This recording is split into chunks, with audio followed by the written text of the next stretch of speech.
YS జగన్ను విమర్శించే స్థాయి కార్మిక మంత్రి వాసంశెట్టి సుభాష్కు లేదన్నారు కోనసీమ జిల్లా వైఎస్ఆర్సీపీ అధ్యక్షుడు చిర్ల జగ్గిరెడ్డి.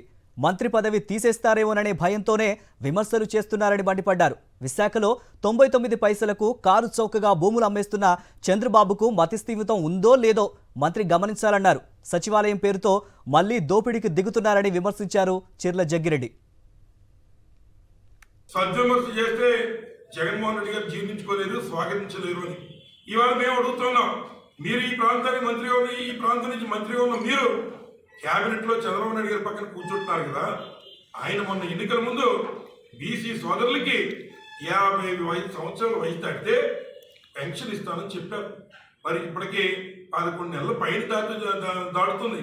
మీరు పక్కనే కూర్చొని ఏం చేస్తున్నారని అడుగుతున్నాం. ఇది సద్విమర్శే.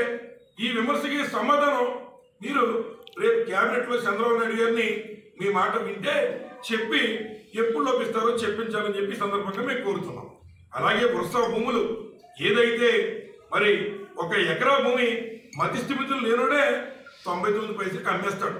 రాష్ట్రంలో ప్రజల యొక్క సొమ్ము, అది అంత సొమ్ము అల్లుడు దానం చేస్తాడన్న చందంగా ఈరోజు 99 పైసలకి ఎకరం అమ్మేసే కార్యక్రమం చేస్తున్నారు.